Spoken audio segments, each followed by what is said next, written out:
Hey y'all, I am Nikki Moore and I am owner of Nikki'S Jazzy Sweets.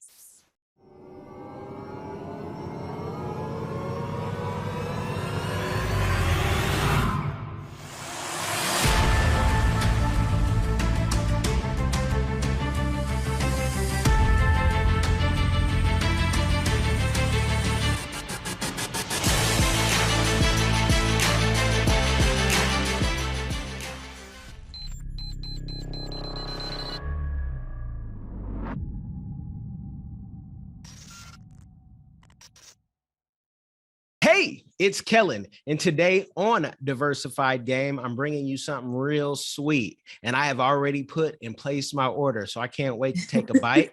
I have Nikki from Nikki'S Jazzy Sweets right here in South Florida, Palm Beach County, to be exact or more precise.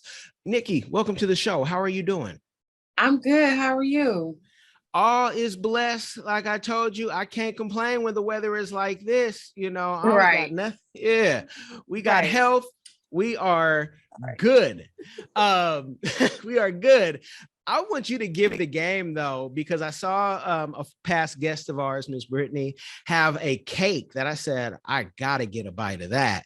And I've placed my order with you for this Wednesday, but how did you start this business? Is this a full-time, part-time, or, give us the game. Okay, so I started this business about 6 years ago. I was at the time a single mom,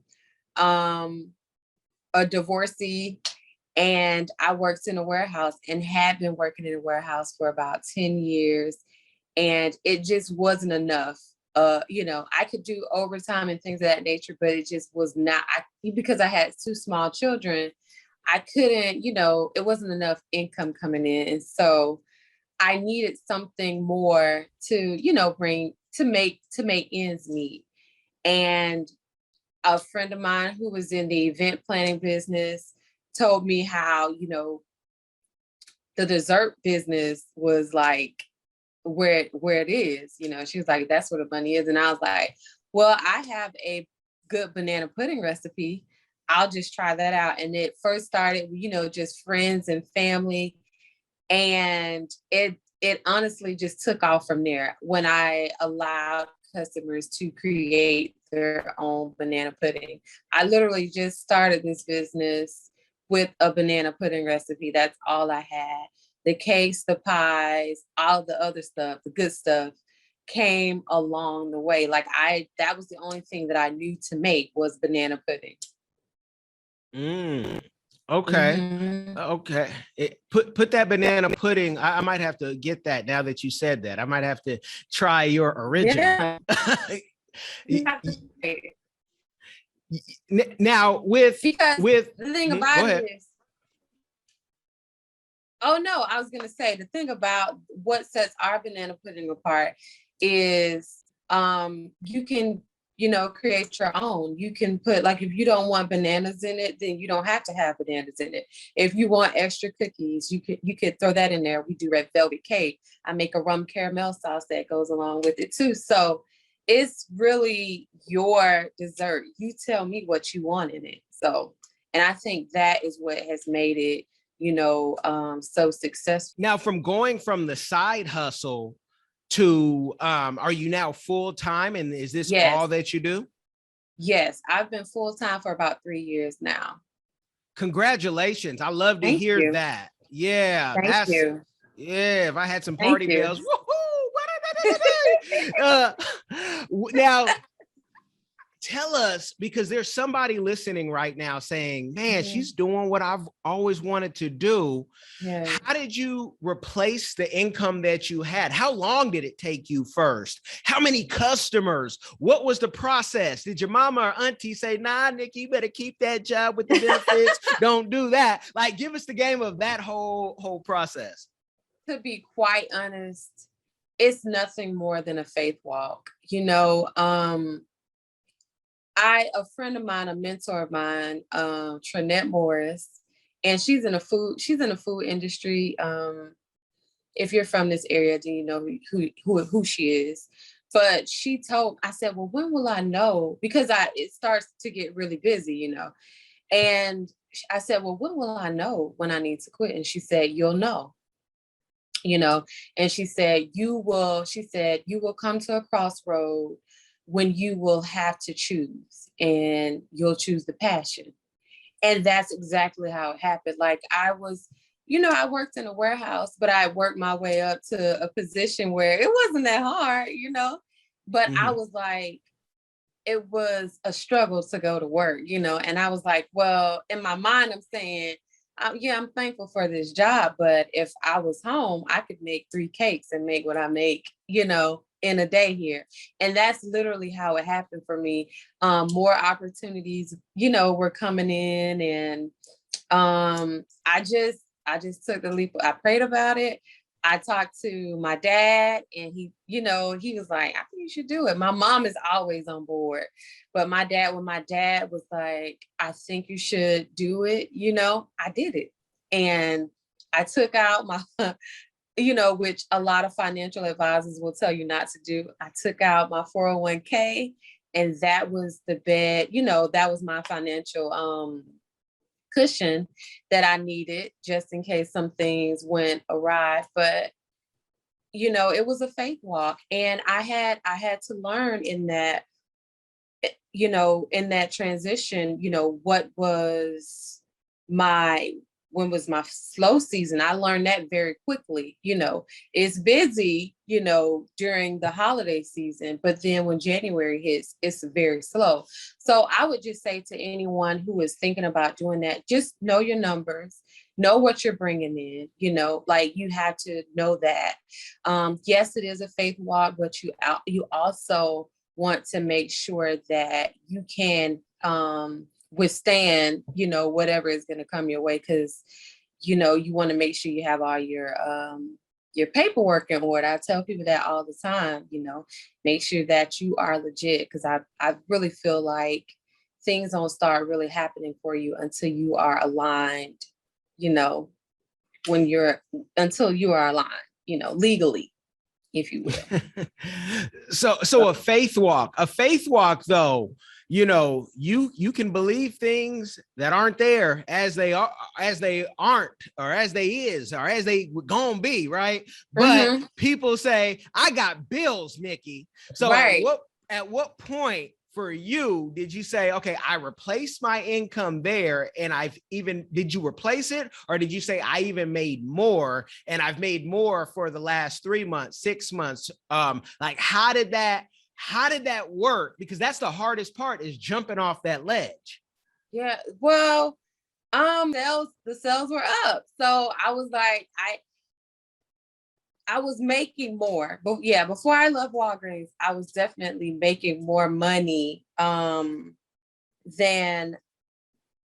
I was making more in my business, of course, than I was in the beginning. But I realized that I was missing out on so much more because I wasn't full time, you know? And so that really was, so I didn't start making more than what I was making in a year at Walgreens until maybe like a year later or so.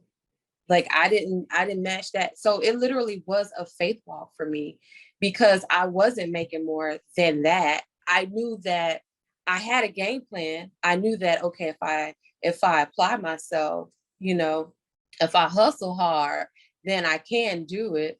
I also, before I left Walgreens, I solidified a restaurant who at the time we were in Troy's barbecue joint, and they had us bringing in desserts every week there. So that was like a for sure income. And like I said, I work with a couple chefs, you know, so I had that for sure income. And then the rest of it was just God. And thank God for him. Now, getting into the restaurants, how did COVID impact your business?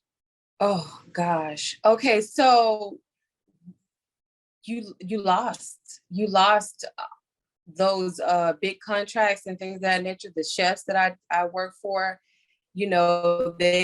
when you have those big contracts with the city and the county and all of that shut down. So you then had to, as a small business owner, and my business is home-based, and thankfully that helped me a lot, because I did not have that overhead that a lot of people did. And so I had to revamp, I had to go back to the drawing board. I had to think of creative ways to make money because nobody was gathering anymore. Weddings were canceled, parties were canceled. And so you think of things like a quarantine and chill package where you're home with your family. I'll meet you to your car. You have on your mask. I got on my mask. Throw this little, box in there, treats in there, and I had to go back to bake sales. Like I had to go back to the, how I first started out, and Wow. it really, to be quite honest, I ended up making more money in 2020 than I ever had in my business. I don't know how. And I talked to, some other entrepreneurs like me. Like we used Chandra Stringer, who is a big community activist in this area. She allowed and a former guest. Former guest. Yeah, so she's a former. Okay, yeah. So then what her love is. How far her love goes for small business owners. And so she allowed us to come up to Bless Boulevard and sell our desserts. And that's how we were able to stay afloat during the pandemic, mask and all. And people would, some people would ride by and say, oh, that's it's a hazard, a health hazard. But I'm like, this is how we eat. This is how we live. And so we were out there and we ended up making a lot of money. Thankfully. Thank God for that. Thank and I God, will tell yeah. you, I talk to entrepreneurs every week and I experience the same thing. I gained more clients because what I do as a consultant, we've been online for over a decade. My team is scattered all over the world to make this consulting firm and PR firm work. And now we're sports agents. And so I get it. We were gathering people. We need help. What was that thing you were talking about in 2016 about being online? Yeah, now you're ready. But the price is a premium price still. So I feel you. I feel you on that now. And I love how creative you were. These chill packages, getting everybody fat. We're going to blame Nikki for us gaining weight. You can blame me. You can blame me. It's okay. yeah, but we were happy gaining it. How has the business expanded as far as, you said you have children. Have you been able to bring the children in the business or maybe a cousin or a niece to show them the business and, maybe grown it? Like, how has that been? Oh, definitely. Because of my daughter, I started I'm sorry, gathering my thoughts. I started the teaching part of my business, and it's called Little Jazzy. About 2 years ago, a year before the pandemic, we started teaching classes to the youth, and my daughter is actually the face of that. And so I've expanded big time there, and now I do allow adults to come in and we learn the basics of baking, and then also some decorating if you are, well advanced in your business. And then, of course, because I've expanded, I need assistance. So I was able to hire my cousin, and now I have a very good friend of mine who I met, at Walgreens when I was at Walgreens Distribution Center. Her daughter is now my assistant. And so I'm thankful for that, if not anything else alone, that God has blessed my business so much so that I can actually, pay somebody else to come in and help. Now, I love that, but a lot of entrepreneurs, and I'm going to focus on our community right now, the Black community, we have a hard time trusting other people to handle our babies. How was that graduation in that process to say, I'm going to let you, be the hands that also puts the love in the cake, because everybody ain't got love in them, and you have to, you know, be careful who you let in. So how was that process for you? Well, honestly, I'm still struggling.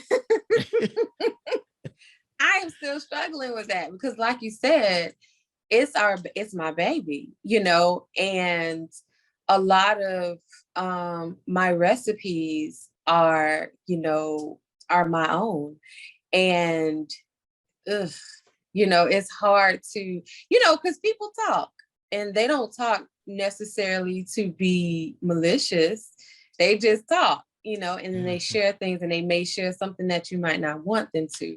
And so I am definitely still struggling with that aspect. And so I am definitely myself taking very small baby steps with who I allow in, because honestly, over 6 years, I've only had 3 assistants, you know, and it's one at a time because I'm still like micromanaging maybe. But yeah, just to, because honestly, you know, I've nurtured this baby, and I don't want to, you know, I don't want anyone to mess it up. So, and then I take a lot of pride in people giving me their hard-earned money to make a cake for them. You know, I take pride in that. And so if that not alone, I am very cautious about what I allow anybody to do in my business. And one day I'll get there though. But Yeah, I feel like I've come a long way. I feel like I've come a long way because I actually do some help, you know, with my business now. Where before it was just, if I couldn't do it, then I just declined the order.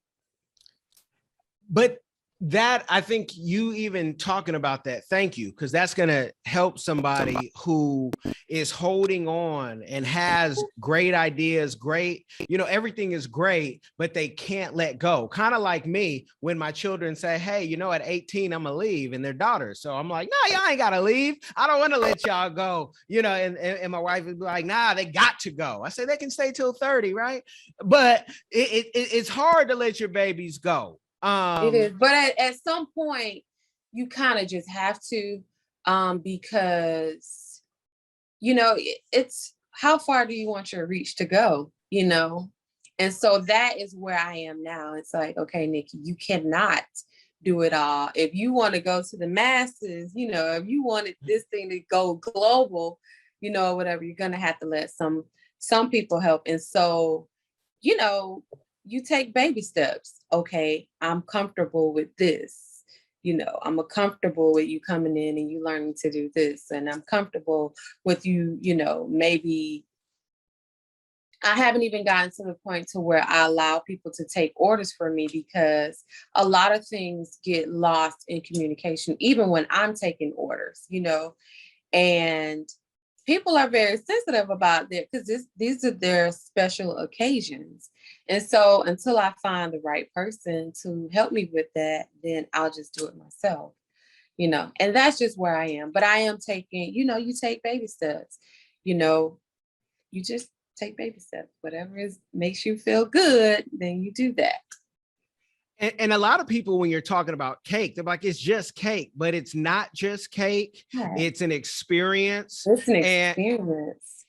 Yeah. So I understand. I just, as a consultant, I always find it funny when people say, hey, we need help. And then you listen to them and say, okay, we can do this. This is how we work. How do you work? Let's see if our crazies match. And they find that they're so stuck in their ways. Like I want to turn everybody into a YouTuber. Like, to me, everybody should be a YouTuber because I have, you know, YouTubers. I know the money that's in YouTube. I even did something recently with the city of West Palm Beach where I taught, you know, I was teaching in one of the events last month. And it's just like, YouTube, but some people can't even let go of their editing because they think they're, you know, the Steven Spielberg of editing. No, you make cakes, or no, you do this. Oh yeah. Now I know to let people, whatever they are professional, if that's your profession, then I know how to let you go and do that. So I definitely feel you on that, especially when people are coming to you for a service and they won't let go. So now, when you're creating your desserts, your sweets, I know red is a theme, not just on your hair today, but you are the red-lipped baker. Your creativity, are you creative? Like, was it as a child you were always creative like this, or is it only in baking? Because I mean, you're an artist, when with the type of style that you do, and your mind is always going. So I want to see, like, what type of crazy artist am I dealing with, and in what realms? Do you paint as well, or is it just food that you paint and that's your canvas? No, well, actually, as a child, I was very shy, but I did love colors. I loved colors and art, and I especially love music. And so, but as far as like, uh, but I've also always loved baking. I started selling desserts when I was like 12 years old, selling Rice Krispie treats. That was one of the things that most kids knew how to make. And I started selling that. But the creativity with baking did not start until I started my business. I've always liked fashion and things of that nature, as you can tell, like the different patterns, like mixing different patterns and things of that nature. But that's as far as my creativity went. And when I started this business, it was like opening Pandora's box. It introduced me to myself. Like I've learned things about myself that I didn't know was inside of me, and so I've, always been a fan of great artwork and art, someone else was creating, but I never knew, that the power that lied within me. And so every, you know, every year I'm introduced to a different part of Nikki, and so and now, more recently, because I was a shy person, I never would have imagined me, doing interviews like this or doing voiceovers, because I've just gotten into that. Doing voiceovers on TikTok and Instagram and things of that nature. And it's really building up my audience. I never would have imagined me being there. So, hey, you just never know. I mean, every year this business has, like I said, introduced me to another realm of God and of me, so I don't know. There's a lot of people who are shy, and there's also a lot of people who feel, I know you went to college, and people say, man, I went to college and I'm working at a job that I didn't necessarily need college for. And they feel, am I going to make it? When is my time going to shine? When are people, when am I going to be highlighted? What would you say to that person right now? They're stocking, they're in the stores, or they're, at the factory, and they're like, man, I did everything right. I should be further than where I'm at. What's your encouraging jazzy word for them? Let's see. What would I say to them? You honestly have to be true to yourself, and I feel like that's your reward. You're stay true to yourself, stay good, be a good person, pray and ask God, to reveal more things to you. I believe that when you are, genuine to yourself first, all of those other things will, come to you, in the time. You can't rush. When I first started this business, God would always tell me, slow and steady wins the race. I did sometimes any artist will tell you, when you start things out, you don't necessarily know how it's gonna finish, and I will always hear, just finish the cake, Nikki, just finish the cake, and that helped me along the way. You know what I'm saying? So don't my focus was never really on what anyone else was doing. or how far I thought I should have been. My focus was on, what was in front of me. This is, and things ahead, this is, I'm focusing on God, and I'm focusing on my craft, and at the right time, God will elevate me. And I feel like that's what you have to do in order to not feel cheated. Because sometimes you can feel cheated. You look around and you see people who are not putting in the work that you are. And it makes you resentful. It makes you want to give up.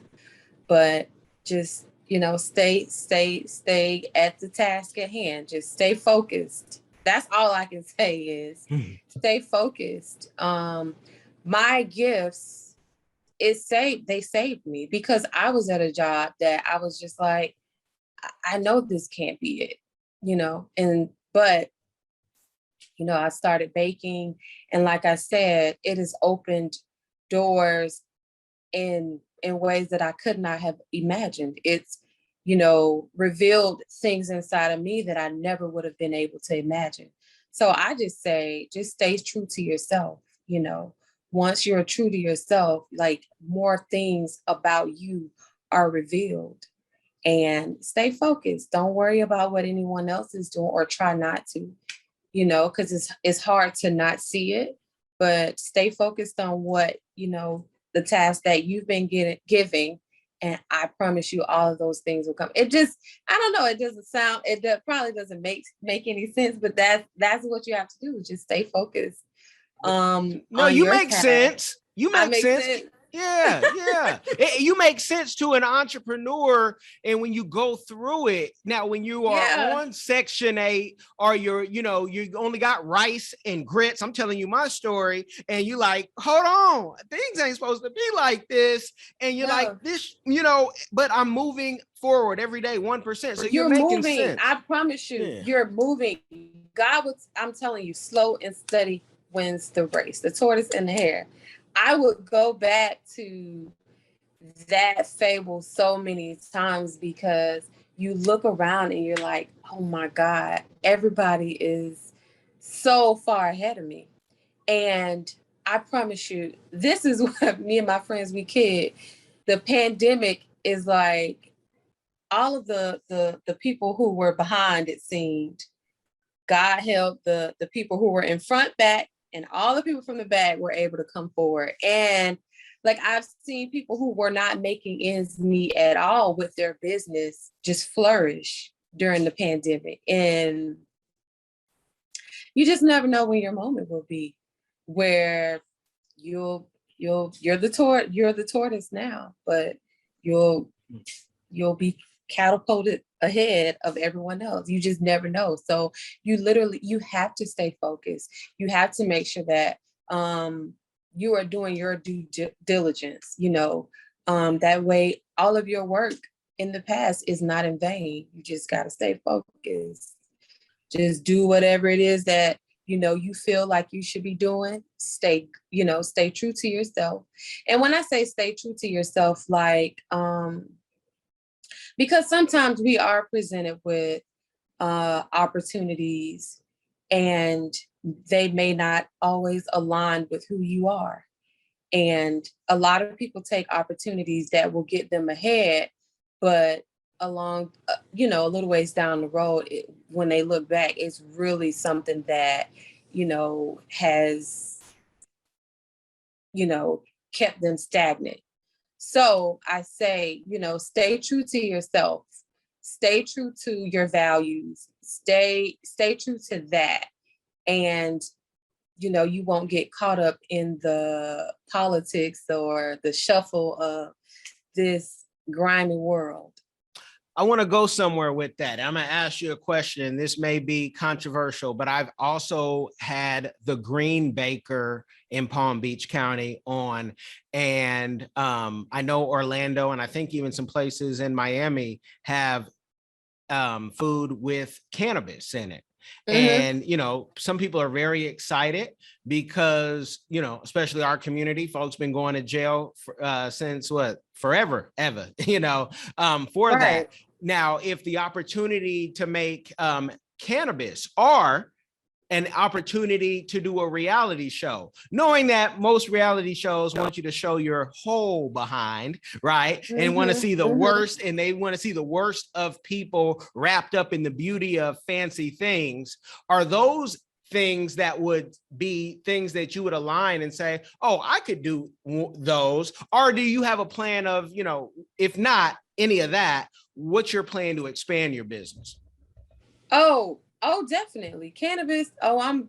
Yes, I would definitely, as long as I'm not going to get in trouble, I will do it. Heck yeah. That's where the future is headed. So, but to be quite honest, cannabis, people need to read up on it. Like, it has healing properties in it, like beyond the recreational use of it. There's, read up on it. Like, it, especially like people with anxiety, things of that nature. So I'm all for that. And but reality, I'm down for the reality TV, as long as I don't know, I can kind of, like I said, stay true to myself and not embarrass my family too bad. But I am, whatever is in alignment for Nikki, I'm all for it. Like, as far, my growth from the beginning until now, like, I never would have ever seen myself here, And so I'm sure that God has a lot more surprises for me too. So I'm all for it. Well, I love this. I love this. And I want you to tell the people, with all the success that you've had and the best is yet to come, what is a community give back that you're doing or that you would like to do in the future? I would love to give like the baking classes, especially to the youth. When I was younger, I wanted to be a teacher. But that never happened. But so I get a lot of pleasure in teaching people the gift of baking because, like you said before, there are a lot of people who have gone to college and they don't necessarily like their jobs. I want to show children and adults that there are other ways of making money besides, everybody doesn't want to go to college. I would love to teach a trade. I would love to, teach people how to bake, how to make money from doing something that they love. Okay. And how can people find out about the baking classes? I've gone through the whole website. Even I saw the red sweet potato pie, which I have to try that as well. Like, I got a list. Yeah. But how do they find out about the baking classes? They can hit me up on my website. It's injazzysweets.com, or, my phone number is 561-510-0519. Or any of my social media platforms. Whenever I am offering the baking classes, then right now is kind of like my busy season, so I won't be doing them right now. But when it gets slow again, I'll definitely start offering them again. Okay, I definitely want to know about those. I got two little bakers, and then I got them, and they would love it. They would love it. Yeah. With all the food that you have, I want to try everything. Tell us about the Rum Caramel, because now you're really talking my language with that. The Rum Caramel, honestly, we made that, some years ago. This beautiful lady by way of Louisiana made a bread pudding for me, and she had a rum caramel sauce that went along with it. And this was, of course, years before I started my own company. So when I actually did start NJS, I knew that bread pudding and rum caramel was gonna be something that was on the menu. And so that's initially why I made I came up with the rum caramel sauce, was to go with our bread pudding. But you know, the customers, they like to do their own thing, and they're like, oh, can we buy it? And I bottled it up, and people love it on their banana pudding.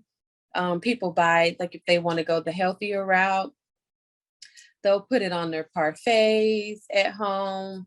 And then it's also one of our cake fillings, but it is, you know, it's rich. It has real rum in it. And yeah, it's good. It looks like it's good on everything. And folks, I do mean everything. So you bring that from the morning to night with you and have a good time. Hey. Yeah.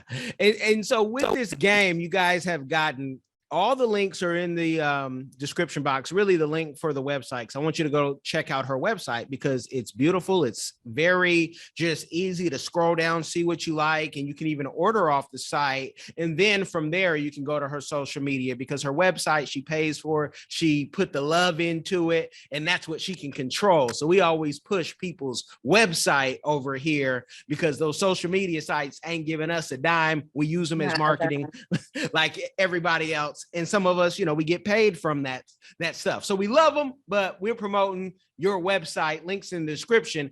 Leave the people with something, you know, whether it be positive or where they can find you. Maybe there's a special event that you have going on. Give us the game. Well, no events coming up, but like I said, I am very new to TikTok. It is my newest baby, and then I'm going to work on YouTube. So if you guys are on either of those, follow me. I am the Jazzy Red Lip Baker on both. Well, you guys got the game. You know, the best conversations are always offline. I wish I could bring you to those conversations, maybe when we go back to in person, but you got the game. Make sure if you do nothing else, you share the links, share the game. It will change somebody's life. Be blessed, y'all.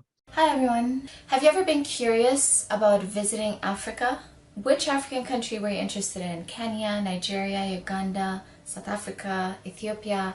Which country are you interested in? My good friend, Kellen Cash Coleman, came up with a course called My First Trip to Africa that'll guide you through this process. It's only $20, and in this course you'll learn about passports, visas, vaccinations that you need before you go there, as well as a budget, how much the trip is going to cost. He also talks about what you should pack, what you should take with you, how you should travel on a budget. Did you know that $100 is worth 1,000 South African rand and over 10,000 Kenyan shillings?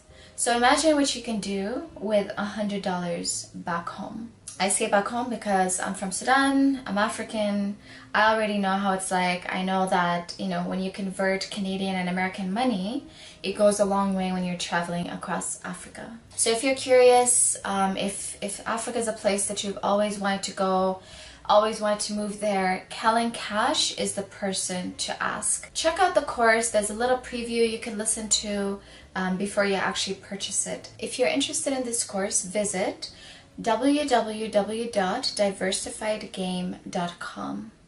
Don't miss out.